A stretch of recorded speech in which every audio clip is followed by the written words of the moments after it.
Amigos de La Voz de Michoacán, es un gusto poderles saludar cara a cara. En esta ocasión tengo el placer de poder saludar al doctor Eric Avilés. ¿Cómo estás, Eric?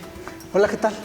Mi querido Jorge, amable auditorio de La Voz de Michoacán. Con el gusto de saludarles y muy bien, siempre dispuesto para dialogar cara a cara. Mexicanos primero. Por supuesto. ¿Y si somos primero los mexicanos? Desde esta lógica, sí. Quisiéramos pensar que en la expansión, en la progresividad de nuestros derechos, podremos llegar a alcanzar lo que nos merecemos por quienes somos, por nuestras raíces, por nuestro potencial y principalmente basados en el gran motor de movilidad social que es la educación. ¿Cuáles son los mexicanos que van primero? Las niñas, los niños, los adolescentes, los jóvenes, la primera infancia, todos aquellos que han sido vulnerables o que ya están francamente vulnerados, marginados por la situación socioeconómica, cultural, la propia apertura de brechas que genera el sistema educativo como funciona actualmente. O ha habido esfuerzos, actitudes voluntaristas, discursos triunfalistas, acciones aisladas, pero hoy podemos ver la realidad. La pandemia ha terminado de exhibir la fortaleza, la robustez de nuestro sistema educativo y no cabe duda hoy, se rompió la burbuja, Jorge. Definitivamente el sistema educativo estatal no creció como lo esperábamos, mucho menos se desarrollaron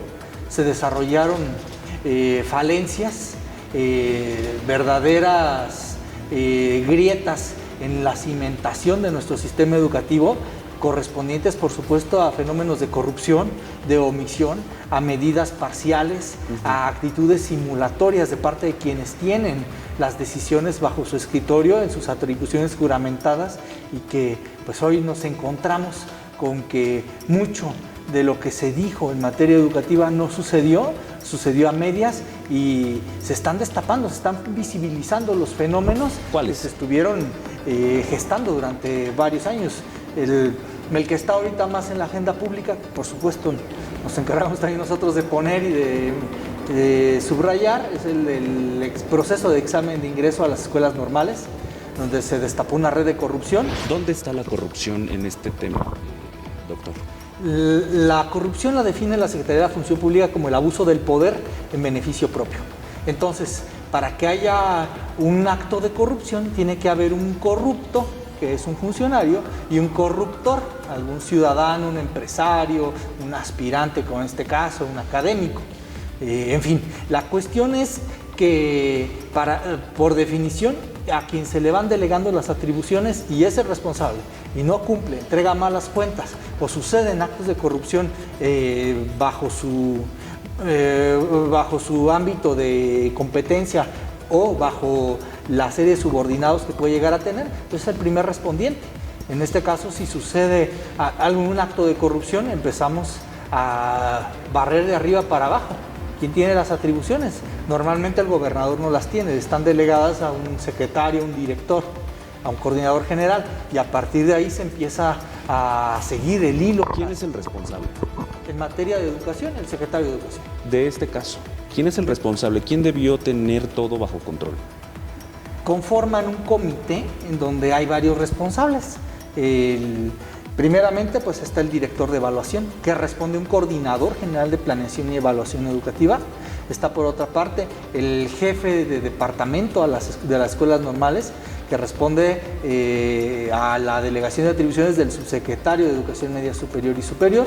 Y bueno, de ahí partiríamos en el ámbito de los funcionarios estatales. En las normales están los directores de los planteles y por supuesto la injerencia que le dan a los consejos estudiantiles es de preocuparse, porque los consejos estudiantiles no tienen atribuciones, no están en la ley orgánica del gobierno del estado de Michoacán, no tienen presupuesto, patrimonio, etcétera. Sin embargo, les otorgan la responsabilidad de ser vigilantes, de ser observadores, de ser el comité de transparencia, pero con total irresponsabilidad, sueltos para hacer lo que ellos decidan y no reportan incidencias, al grado de que, derivado de la presión social que hemos realizado, tuvieron que emitir un boletín el colectivo de consejos estudiantiles deslindándose, al igual que la CENTE Azul.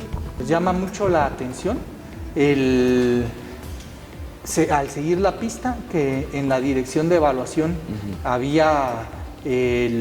estaba la responsabilidad de vigilar el instrumento, y el instrumento se fugó en algún momento. Hay varias etapas, varios momentos en el proceso de los cuales habría que hablar. El primero, pues desde la conformación de los reactivos, que se supone está vigilando la dirección de evaluación educativa. Después ya la integración del examen, porque primero se elaboran los reactivos, luego se sortean y se articula el examen con lo que ya sorteó, muy parecido al juego de dominó o un juego aleatorio. Ya que se tiene el examen, ahora sí queda a resguardo, conjuntamente con la clave, con la dirección de evaluación. Pero esto ya no va a pasar de aquí, esto ya no va a pasar de lo mediático, doctor. Con la experiencia que se tiene, esto pasa la pandemia, nos preocupamos, viene el ciclo escolar con deslices seguramente, porque no tenemos justamente la infraestructura de lo que ya hablabas en un inicio, y pues ya se quedó ahí y se nos olvidó. Eso pareciera ser. Desde el fin de semana hemos estado señalando, después de la rueda de prensa que dimos con el Sistema Estatal Anticorrupción, que fue histórica. Es la primera vez que el Sistema Estatal Anticorrupción atrae un tema educativo, y es la primera vez que el sistema arropa una causa de una organización de la sociedad civil, que en este caso fue Mexicanos Pidan Capítulo Michoacán. A partir de ahí pusimos el tema. Desde el jueves pasado dijimos con mucha claridad, 13 de agosto, dijimos: el único michoacano que puede resolver esto aquí es el ingeniero Silvano Aureoles Conejo. No hay nadie más que tenga atribuciones transversales en materia de prevención del delito, de procuración de justicia, anticorrupción y por supuesto el tema educativo. ¿Quién tiene el control de las normales? Y me refiero al poder real, no el oficial o institucional. Hay grupos fácticos de toda índole operando detrás de las escuelas normales.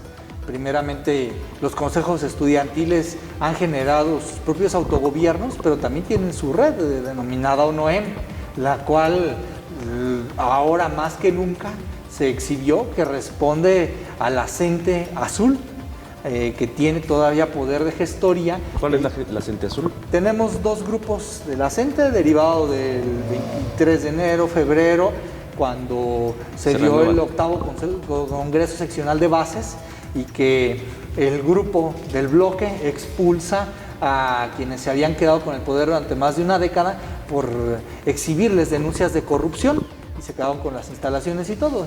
El grupo expulsado fue el azul, que encabeza el profesor Gamaliel Guzmán, y el grupo rojo, que se autodenomina Poder de Base, es el que preside el profesor Benjamín Hernández. El grupo azul entonces es el que tiene el control de las normales. Así es, que la Secretaría de Educación en el Estado hoy continúa capturada por las redes de poder, por los grupos fácticos, que sigue colonizada por intereses económicos, políticos, electorales y por supuesto de corrupción, que maridan, que solazan a los mismos actores de hace una década, de hace 2 décadas.